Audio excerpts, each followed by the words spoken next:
Hey YouTubers, so obviously this is something that I found really rather interesting and I haven't necessarily seen anyone else talk about it, so I just wanted to kind of say my few words about this going into, I guess looking at the tentative release schedule for 2018, specifically October 5th, 2018, very, very important weekend for me, but, I don't necessarily know. Just because October is always a real fun month for me. I'm a huge horror movie fan and all that, but this is something a little bit different, and it's actually really interesting considering what Sony Pictures is actually kind of, I guess, maneuvering, trying to either take over this weekend in that month, or maybe they're having some kind of game backtracking. I'm not necessarily sure, but let's talk about this. So earlier this week, or I guess late last week, we got information about the sequel to David Fincher's Girl with the Dragon Tattoo, which starred Rooney Mara and Daniel Craig back in 2011. Really awesome film, also like a remake, an adaptation from the very, very popular book series.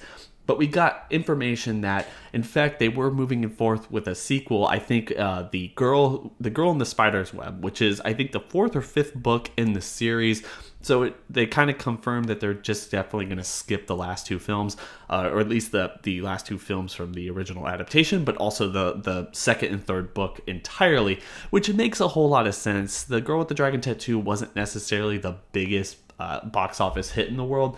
I believe they made it for about $90 million, only brought in about $233 million. Not the biggest hit in the world, but not necessarily a huge money loss or, huge money maker for the studio. I think even a couple years ago, Sony actually even said that they had actually lost money on the entire project. So, that's just, that's kind of Hollywood accounting. You don't necessarily know whether they lost money or ended up making it eventually. Obviously, they did start going forth with the plan to actually make the sequel. They've already spent millions of dollars on this movie, just kind of years of rewrites and trying to get all this stuff together.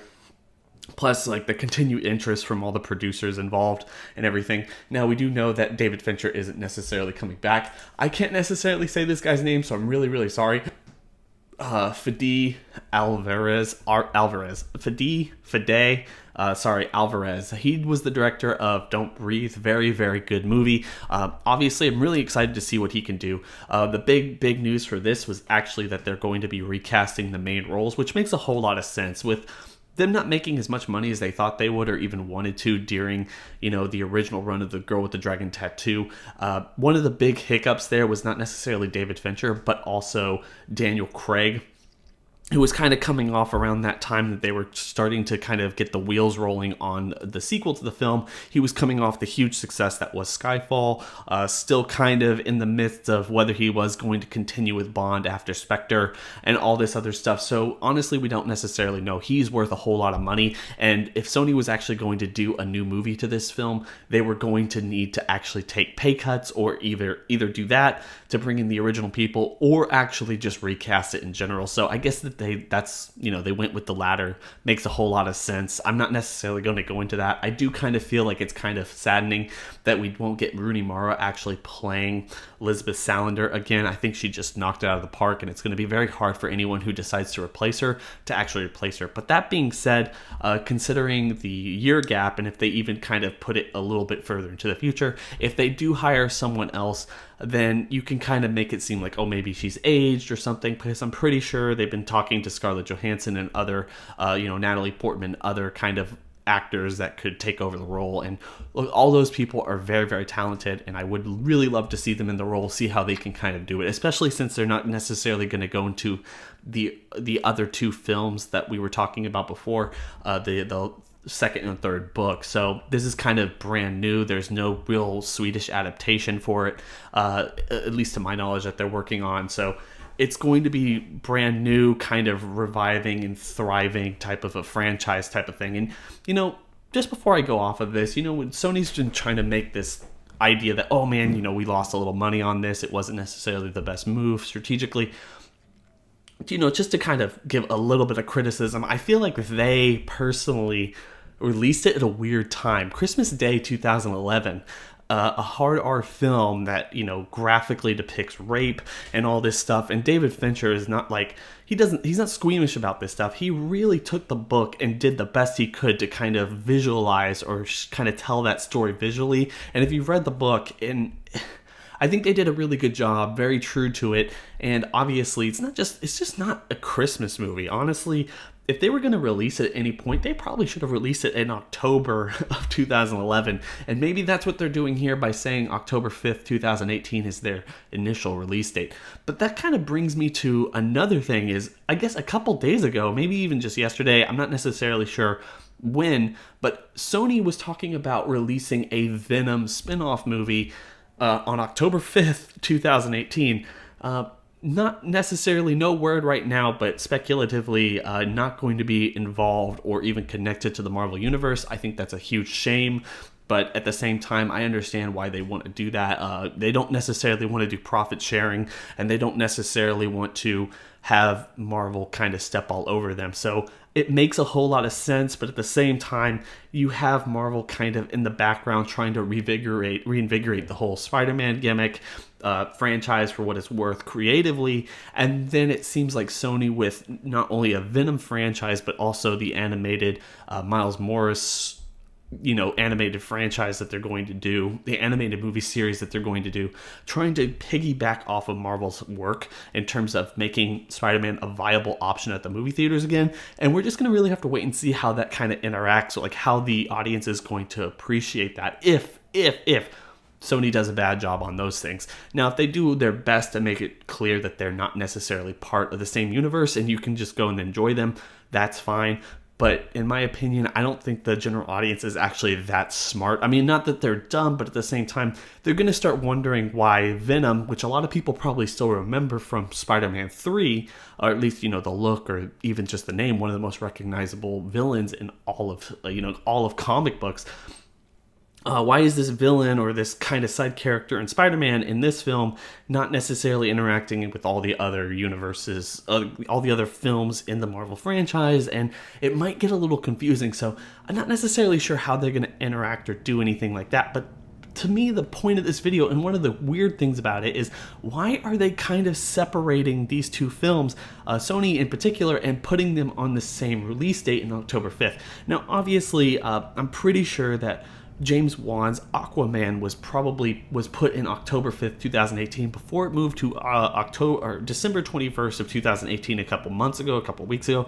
I can't necessarily remember, but I'm pretty sure it's moved to basically the holidays of 2018. Obviously a huge film for Warner Brothers. They want to actually put that movie at its the forefront and everything. And considering the Warner Brothers had, at least at the beginning, some confidence to, like, open up this film in October.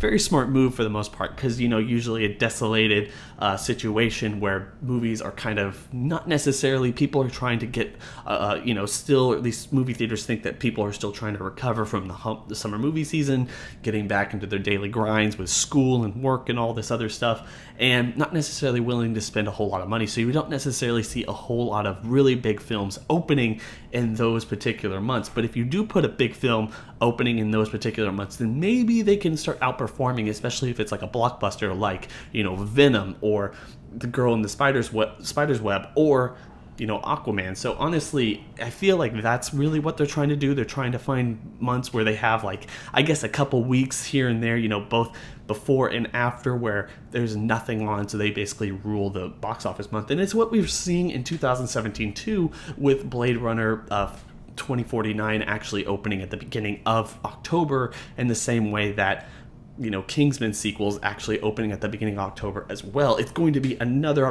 big showdown month, not necessarily something that we always see in October. So honestly, that's going to be really interesting. But to me, it's really interesting that they're going to basically, I guess, personally, like, my theory in this is that Sony is not necessarily going to do this. Obviously, they're going to flinch on one way or the other. They're not necessarily fully in control of the Girl with the Dragon Tattoo series, but at the same time, they do have, you know, a good say in it. They're the ones who scheduled it. And to me personally, I feel like what they've done is that they tentatively, at the beginning of all this, they tentatively put The Girl in the Spider's Web on October 5th, 2018, just to save it. Big enough movie, kind of good enough name recognition to maybe scare away anyone who is going to basically kind of come in and take that weekend from them, or even try to. And then I guess maybe even sooner than later. I'm not necessarily sure why these announcements are so close to each other, but maybe I think their whole plan to begin with was, we're going to just kind of wait and then put Venom in that same month, because like I said, with Aquaman basically being in that month, or that exact release date for a little while before it changed, I think maybe that gave them the confidence or kind of attitude that maybe big superhero tentpole movies could probably do pretty well. Obviously, if Warner Brothers, these people, they track this stuff. They know exactly what they're doing when they release this stuff, or at least when they pick these release dates. They do their research. They spend a lot of money kind of figuring this out. So what if they kind of thought, Warner Brothers did this, we have data suggesting that this is a good weekend for this too. They're going to move, but we're going to open up our superhero movie here. So we just want to save that release date, and then we're going to just slowly, quietly move The Girl in the Spider's Web maybe a little bit to, I'm not necessarily sure, maybe like November, or maybe even another December opening like the original film. Like I said, not necessarily the best idea to open these movies in the December months. They're really dark, not necessarily family friendly or holiday friendly, but they do play really good counter programming. So we're just gonna have to wait and see how that really interacts. But honestly, I do take this all as really good news. I'm really interested to see where Sony wants to take Venom, especially after they kind of botched him up in Spider-Man 3.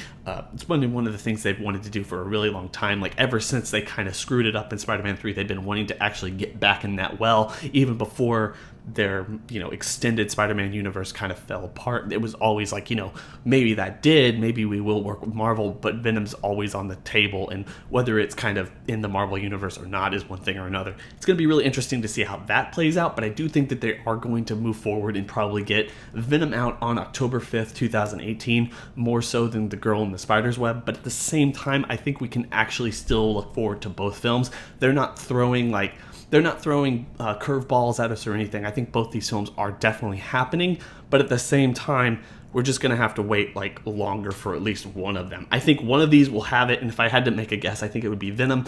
But leave your comments in the comment section below. What are your thoughts about this? Are you excited for either of these movies?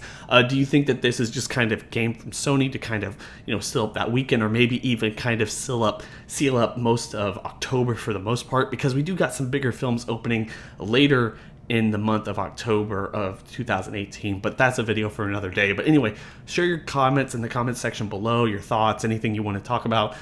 Please make sure to rate, comment, subscribe, share this video out to all your friends, and we're going to catch you on the next Real Numbers video. Bye.